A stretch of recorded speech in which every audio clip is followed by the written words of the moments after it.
Urgente! O Japão desferiu um golpe do qual o Kremlin ficou abalado. Aliás, as Kurilas estão saindo da Rússia para sempre. Putin está em crise. Após um relatório secreto, um assessor deixou escapar e vazou o plano oculto.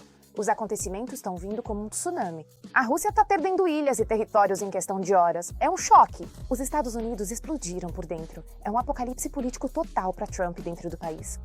Rubio saiu do controle, o poder está desmoronando diante dos nossos olhos. É urgente. O Ocidente apertou o botão vermelho. Uma cópia deste artigo da OTAN para a Ucrânia foi ativada. O exército da Europa pronto para agir. Aconteceu. Forças armadas da Ucrânia quebram o roteiro russo, retomam Pokrovsk. A cidade virou cemitério para tropas aerotransportadas russas. O exército russo sem sangue. Kupensk.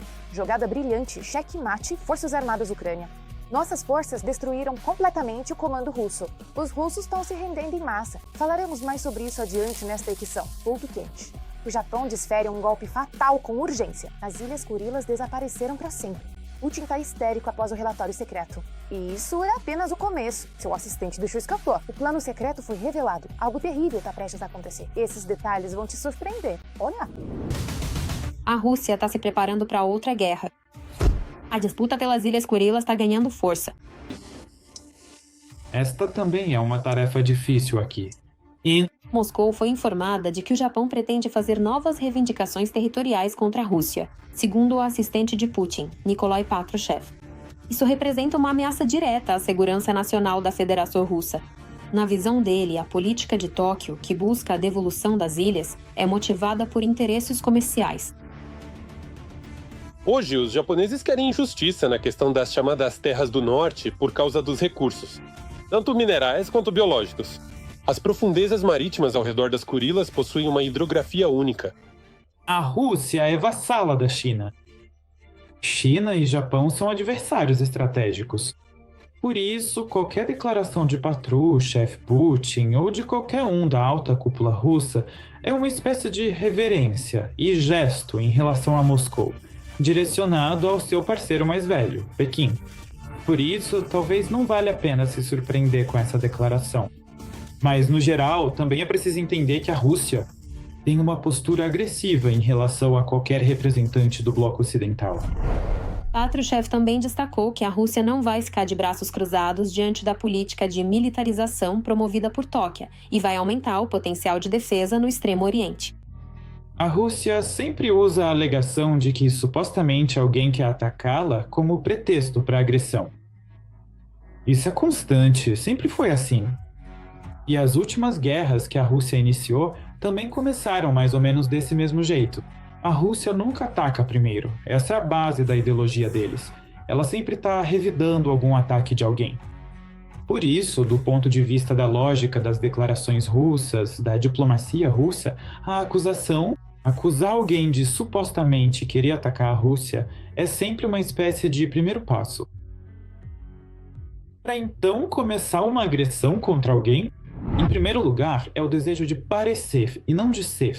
Atualmente, a Rússia não tem recursos suficientes para travar uma guerra em grande escala contra a Ucrânia, se preparar para uma possível invasão dos países bálticos e, ao mesmo tempo, aumentar seus recursos militares. No Extremo Oriente. Na verdade, é mais uma declaração de desejos e, mais uma vez, a mensagem para a China é que, no contexto do confronto com os inimigos chineses, a Rússia está pronta para ser uma grande aliada e uma parceira minoritária em qualquer empreendimento por parte de Pequim. O assessor do ditador russo também afirmou mais uma vez que a Rússia é a legítima proprietária das ilhas, e não há nada a discutir aqui. E o status delas neste momento é controverso. Pelo que entendi, considero que esse território é deles e é território deles, a Rússia controla essas áreas, mas, no entanto, o Japão não reconhece isso juridicamente. A questão é que por mais de 70 anos, os países não conseguiram assinar um tratado de paz, por causa da disputa territorial em torno das Ilhas Kurilas. A principal condição para a assinatura do tratado, segundo Tóquio, é a devolução das ilhas.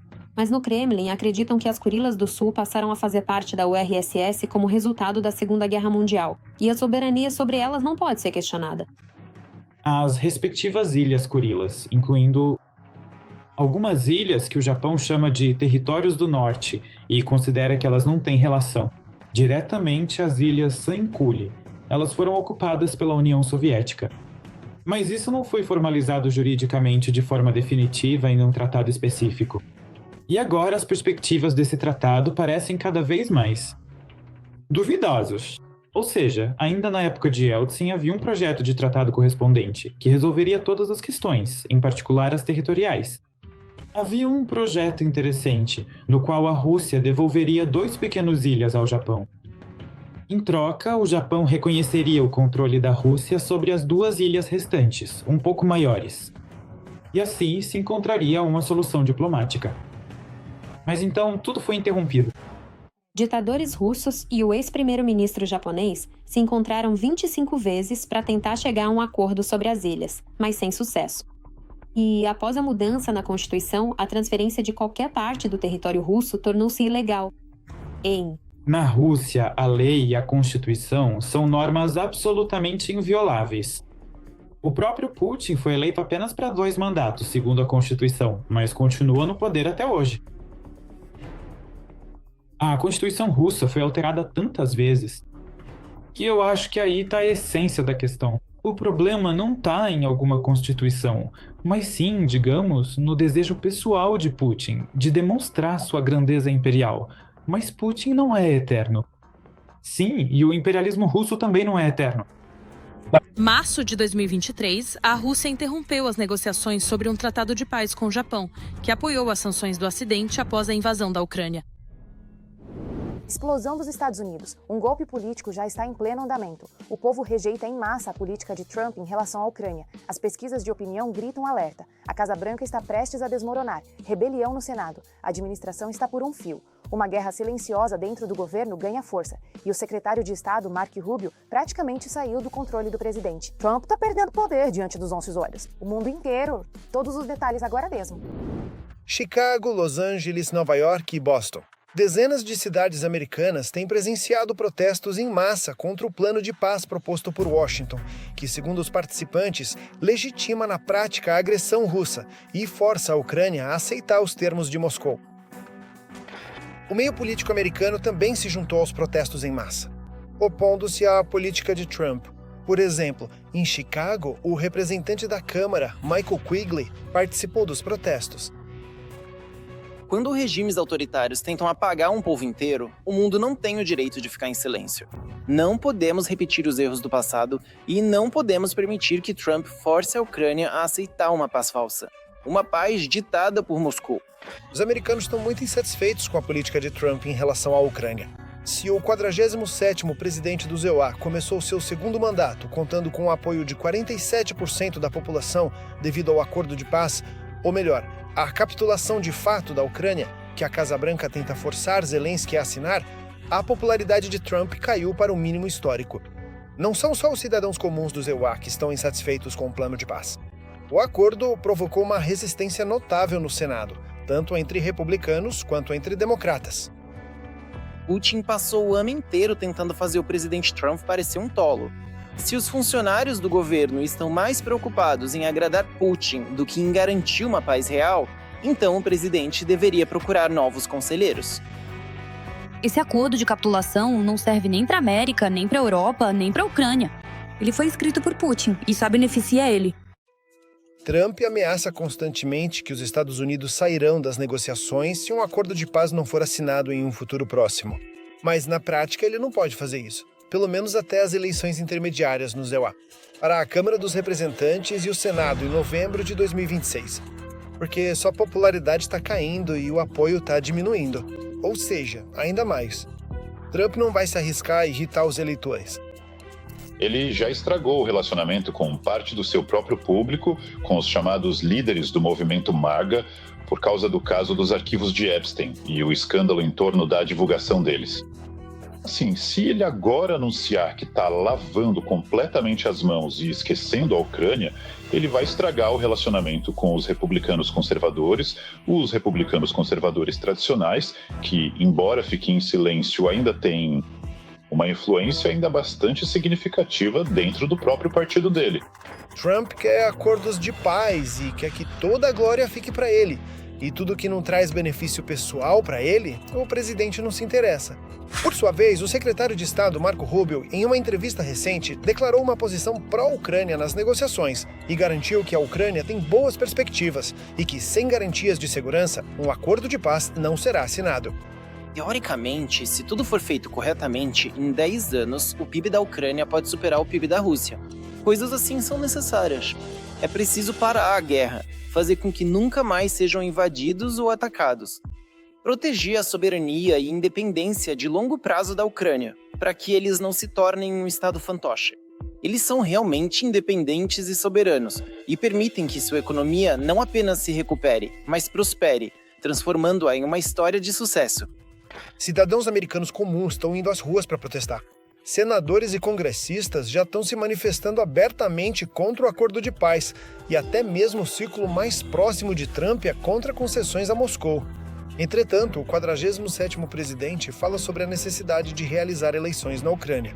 Mas se ele não der ouvidos àqueles que o rodeiam, ele próprio poderá não sobreviver até o fim do seu mandato presidencial.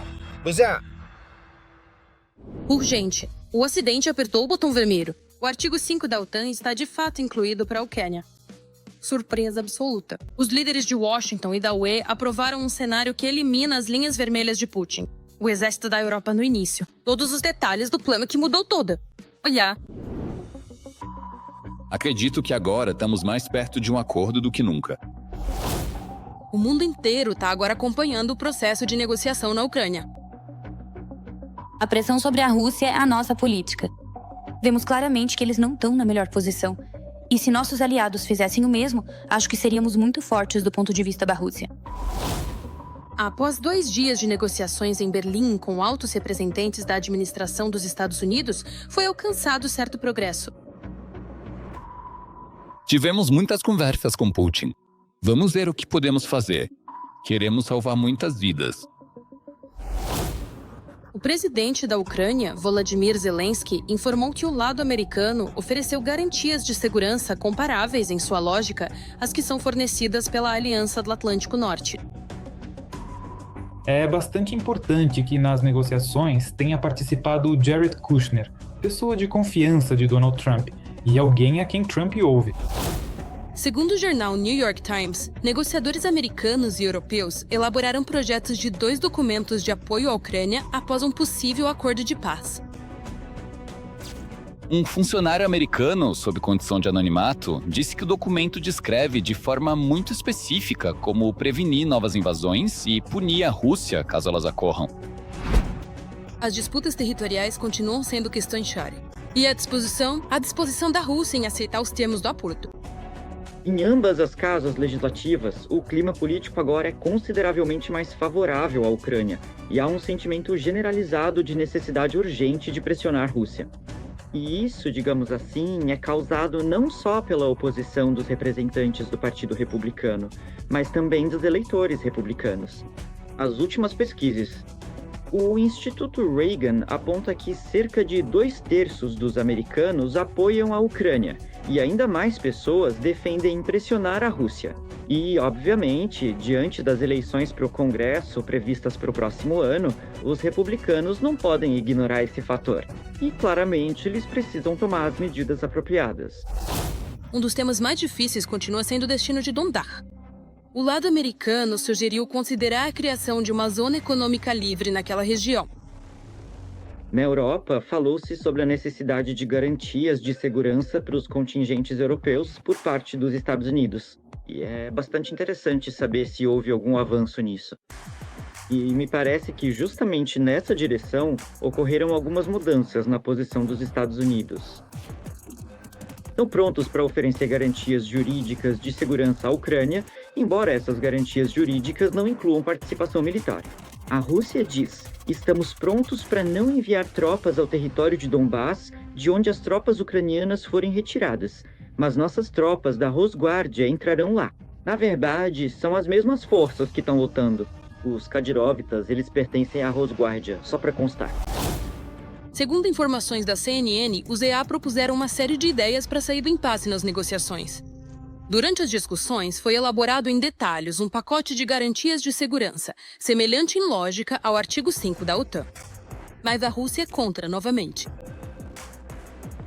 Existe um processo de negociação. Nossa posição é clara. Eliminem as causas principais. As causas principais são as ameaças à Federação Russa, que foram criadas por meio de a expansão da OTAN para o leste, diretamente até nossas fronteiras, e o envolvimento da Ucrânia nisso. A teoria do Kremlin também é promovida por Lukashenko, que, com o dinheiro de Putin, diz o que os russos e Trump precisam ouvir. Toda guerra termina em paz. Clássico. E esta guerra também vai terminar em paz. Quanto mais cedo isso acontecer, menos pessoas vão morrer. De acordo? Com autoridades americanas, Putin exige passos adicionais voltados para enfraquecer a soberania da Ucrânia. Trump precisa, finalmente, começar a pressionar a Rússia. E suas palavras de que todos os lados devem ceder precisam realmente ser colocadas em prática. Agora, é nessa direção. Vamos torcer para que, finalmente, das palavras, Donald Trump passe a ação. Vladimir Zelensky destacou que a Ucrânia não vai abrir mão da soberania sobre essas terras e que qualquer retirada das tropas ucranianas só é possível com a retirada simultânea das tropas russas. Agora a bola está na mesa da Rússia. Será que até o Natal será possível alcançar a paz, para que, pelo menos durante o Natal, as hostilidades parem, nem que seja temporariamente? A Ucrânia apoiou a ideia de cessar fogo sobre a infraestrutura energética durante o período das festas de Natal. As negociações também são marcadas por discussões sobre o uso dos ativos russos congelados, cujo valor pode chegar a cerca de 200 bilhões de euros, até 2027, e que se planeja direcionar para o apoio à Ucrânia. Nós já vemos tentativas de retirar reparações e qualquer forma de responsabilidade de um possível acordo de paz. Por isso, recai sobre a comunidade internacional uma responsabilidade enorme. Na verdade, estamos fazendo mais para privar os russos dos meios de financiar esta guerra. Os Estados Unidos têm demonstrado uma disposição significativamente menor em responsabilizar o Kremlin financeiramente. Os americanos falam: abandone esses ativos russos, porque é difícil sentar-se com Putin e discutir compromissos ao mesmo tempo em que se aceita o dinheiro dele. Este é o argumento americano, de que precisamos ter muito cuidado aqui e não colocar a situação em risco extremo. Após a reunião, Zelensky declarou que, caso Moscou rejeite as propostas discutidas, ele pretende pressionar os Estados Unidos para aumentar a pressão das sanções sobre a Rússia. Ainda não ouvimos essas mensagens, apenas em alguns gabinetes. Em Washington, esses planos existem, e isso é bem conhecido. Qualquer sanção prejudica o processo de negociação. Além das sanções para a Ucrânia, um fator importante é o aumento da ajuda militar, incluindo o fornecimento de armamentos de longo alcance. Vemos claramente o quanto esse tema é profundamente doloroso para a Rússia e o quanto os ataques ucranianos direcionados à infraestrutura energética russa prejudicam significativamente todo o sistema econômico russo, causando impactos consideráveis. A delegação ucraniana irá aos Estados Unidos já nos próximos dias, com um plano elaborado junto aos europeus. Aconteceu. Forças Armadas ucranianas retomam Pokrovsk. A cidade virou um cemitério para os paraquedistas russos. É uma sensação, perda de recordes que o mundo ainda não tinha visto. O inimigo pressiona nas periferias, mas cai numa armadilha implacável. O exército russo está esgotado. Confira todos os detalhes da linha de frente na reportagem.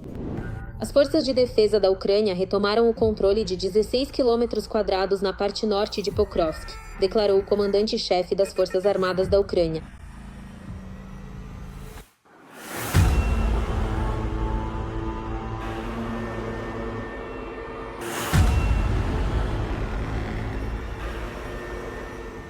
O comandante lembrou que o exército russo tenta capturar Pokrovsk há mais de 17 meses, mas as unidades das Forças Armadas da Ucrânia mantêm a defesa e retomam a iniciativa.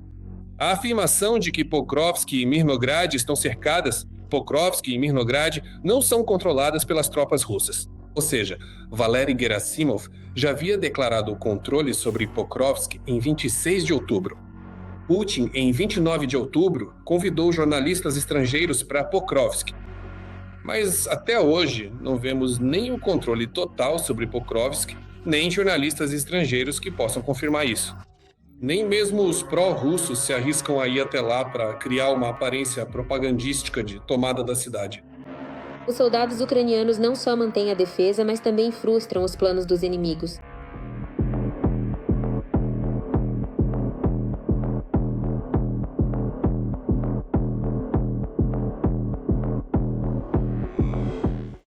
Aqui estão mais imagens da destruição de uma coluna mecanizada dos ocupantes, que avançava para o ataque.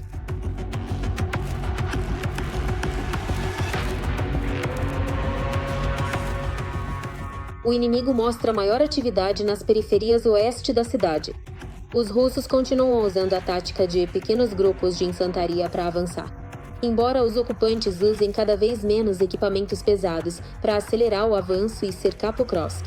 As aglomerações também realizaram ataques mecanizados, com apoio da aviação e artilharia de tubo. O inimigo também não desiste de tentar cortar a logística. As tropas de ocupação russas controlam totalmente o sul, os bairros do sul de Pokrovsk.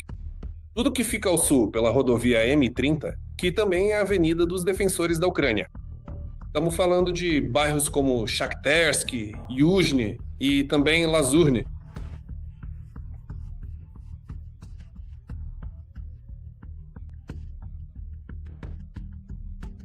Os militares ucranianos, as forças armadas da Ucrânia, que desempenham um papel crucial na defesa da soberania e integridade territorial do país, estão atualmente envolvidos em operações de grande escala para proteger a nação contra ameaças externas, demonstrando uma resiliência e determinação notáveis em face dos desafios contínuos. Também realizam operações de cobertura aérea das rotas logísticas terrestres, graças às ações coordenadas dos defensores.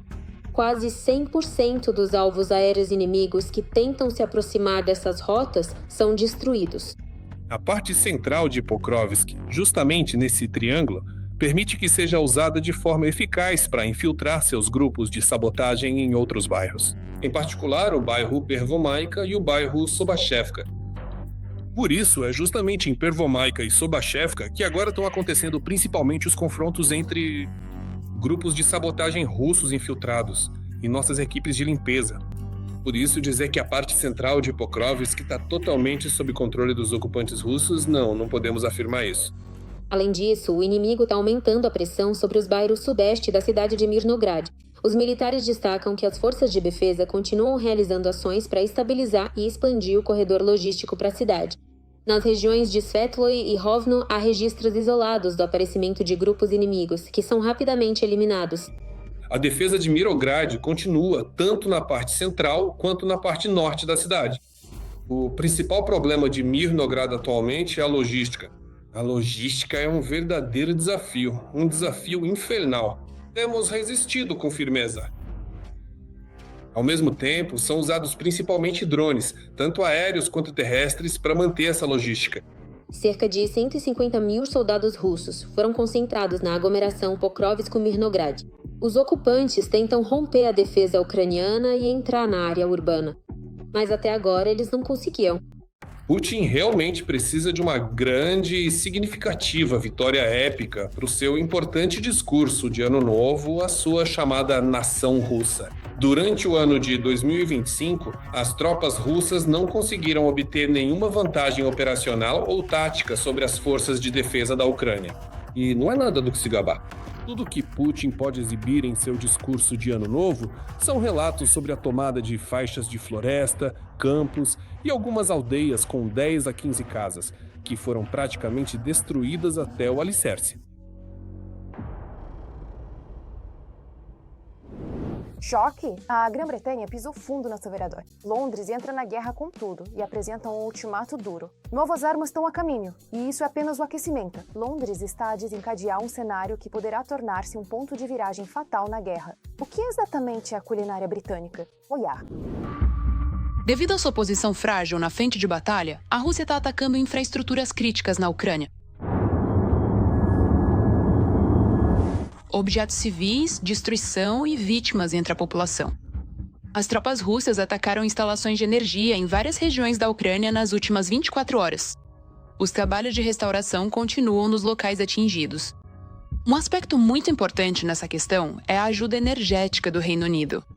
O país, entendendo a situação, destinou mais de 14 milhões de euros. Putin tenta mergulhar a Ucrânia na escuridão e no frio com a chegada do inverno. Esses ataques covardes não são apenas uma agressão à segurança da Ucrânia, mas também uma ameaça à estabilidade econômica e ao crescimento do Reino Unido. Londres anunciou a liberação de recursos adicionais para realizar reparos vitais no setor energético da Ucrânia, a fim de ajudar os ucranianos nesse inverno. A Rússia transformou a infraestrutura energética civil da Ucrânia em alvo nesta guerra. Agora, ao entrarmos em um inverno rigoroso, eles intensificam os ataques brutais das redes de energia e aquecimento, enquanto Putin tenta intimidar o povo ucraniano. No entanto, a Ucrânia continua demonstrando uma resiliência excepcional, apesar de todas as dificuldades. O financiamento para a reconstrução garantirá iluminação e aquecimento ininterruptos nas casas dos ucranianos, hospitais e escolas. Agradecemos ao Reino Unido e ao primeiro-ministro Keir Starmer pela extensão do apoio humanitário e energético à Ucrânia e pelo pacote de ajuda energética anunciado. Em um momento em que a Rússia aumenta o número de ataques contra civis e infraestrutura crítica, essa solidariedade é extremamente importante. Londres continua pressionando a Rússia também, por meio de sanções. Ele anunciou novas restrições para o Kremlin que serão implementadas gradualmente ao longo de 2026. Isso é uma continuação das sanções contra os gigantes do petróleo, companheiros de Putin, Rosneft e Lukoil. Esses ataques representam uma ameaça não só para a segurança da Ucrânia, mas também para a estabilidade econômica do próprio Reino Unido. A segurança da Ucrânia é a nossa segurança. Estamos lado a lado com nossos parceiros do G7, apoiando a Ucrânia e superando todos os desafios. Como? Nos primeiros dias da guerra em grande escala, o Reino Unido tornou-se um dos principais parceiros estratégicos da Ucrânia, não apenas transferindo armas, mas também criando mecanismos eficazes de apoio financeiro e institucional. Reino Unido. E continuaremos a aplicar rigorosamente as nossas sanções financeiras como parte da nossa resposta mais ampla à invasão bárbara da Ucrânia pela Rússia. O Reino Unido construiu um importante sistema de assistência militar à Ucrânia, incluindo financiamento, fundos de inovação, parcerias internacionais, mecanismos de crédito e apoio ao país. Defesa do complexo industrial. A Rússia, e não a Ucrânia, deveria pagar pela guerra ilegal de Putin. O uso de ativos russos para fortalecer a defesa aérea da Ucrânia, nosso direito à segurança da Ucrânia, é absolutamente fundamental para nós. O Ministério da Defesa do Reino Unido firmou contratos com empresas para manutenção de veículos blindados, produção de projéteis de artilharia e reparo de armas fornecidas. Esses contratos prevêem a implantação de instalações de reparo em território ucraniano. Foi justamente o Reino Unido um dos primeiros países a fornecer armamento de mísseis de alta precisão para a Ucrânia.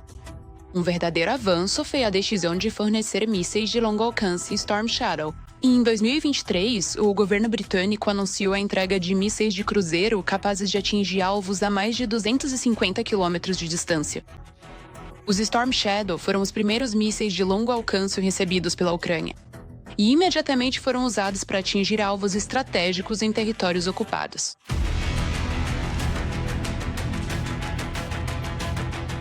Neste mês, as Forças Armadas da Ucrânia receberam um novo lote de Storm Shadow.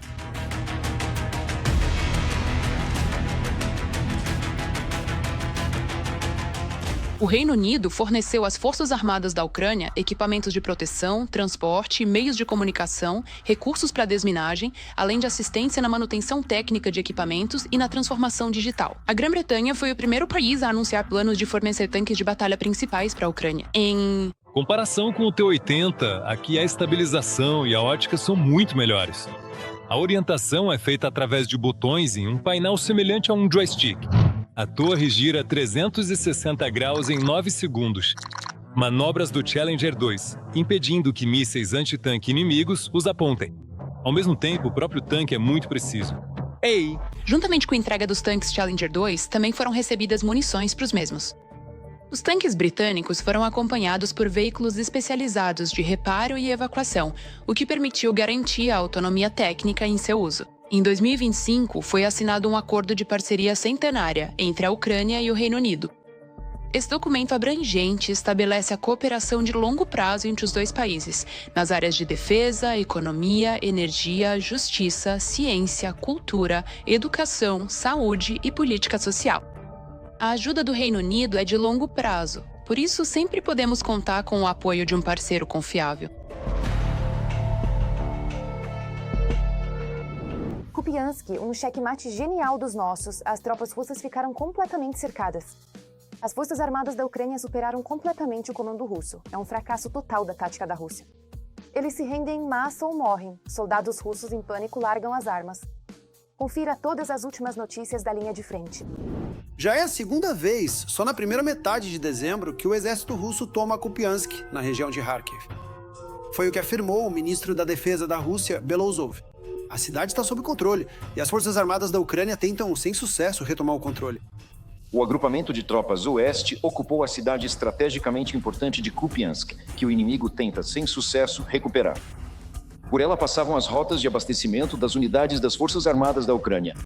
Nos canais pró-Rússia, há vídeos em que supostamente soldados russos mandam saudações de Kupiansk. Nós, soldados da Federação Russa, estamos nas ruas da cidade russa de Kupiansk. Mandamos um alô. Assim, sem respeito. O ocupante russo se dirige ao presidente da Ucrânia, Volodymyr Zelensky. E é simplesmente impossível saber onde exatamente esse vídeo foi gravado. O soldado pode estar andando por qualquer rua de qualquer cidade, vestido com um uniforme, aparentemente um uniforme de inverno. Por quê? Isso prova que a gravação foi feita em Kupiansk. Para ser sincero, Na SOA, em particular, a Brigada Katia superou o comando russo na direção de Kupiansk. Em vez da tomada da cidade anunciada por Moscou, o agrupamento russo acabou cercado e sua logística foi cortada. Putin mente publicamente ao dizer que as forças russas tomaram a cidade. Eu fui pessoalmente a Kupiansk, para mostrar ao mundo que Putin tá mentindo. Só para mostrar isso. A operação de libertação e limpeza de Kupiansk, na região de Kharkiv, continua. Soldados russos se rendem ou são eliminados. Simplesmente não existem evidências de que a cidade esteja sob controle do exército russo.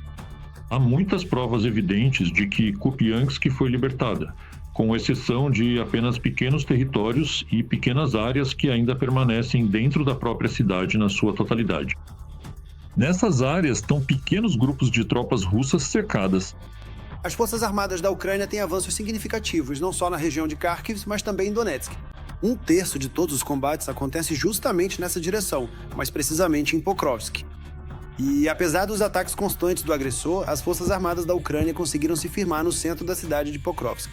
Os soldados ucranianos conseguiram retomar o controle de 16 km² na parte norte da cidade. O inimigo já tenta capturar Pokrovsk há mais de 17 meses, mas as unidades ucranianas mantêm a defesa e retomam a iniciativa. Como resultado das ações contraofensivas, retomaram o controle de 16 km² na parte norte da cidade. Também recuperaram 56 km² de território nas áreas dos povoados de Grishno, Kotlino, Udatino e a oeste de Pokrovsk. Oleksandr Syrskyi, comandante-chefe das Forças Armadas da Ucrânia. As Forças Armadas da Ucrânia continuam mantendo a defesa da aglomeração Pokrovsk-Mirnograd, apesar do aumento da pressão das tropas russas e das declarações do Kremlin sobre o controle total de Pokrovsk. No centro de Pokrovsk, combates intensos continuam acontecendo 24 horas por dia. Nesta direção, o corte das rotas logísticas com drones é uma das principais táticas das tropas russas.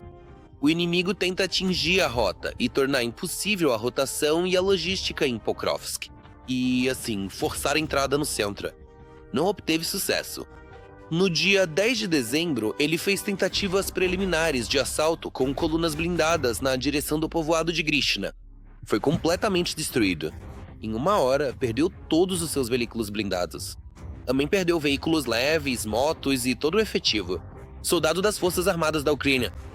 Na mesma região de Donetsk, na direção de Dobropol, o inimigo conduz ativamente ações de assalto, aproveitando as condições climáticas. Além do componente de infantaria, também utilizam veículos. Em um dos últimos assaltos, o inimigo empregou quase 2 dezenas de quadriciclos. Tentou levar a infantaria o mais longe possível, mas mais uma tentativa de assalto do exército russo fracassou. Ainda na aproximação às posições das forças de defesa, o grupo de assalto dos ocupantes foi destruído.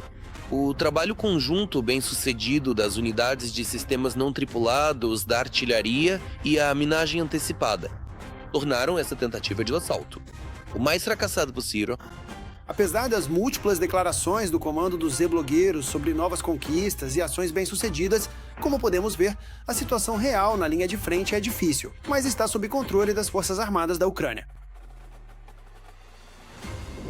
É É isso por hoje. Para mais notícias quentes do front, confira a próxima edição.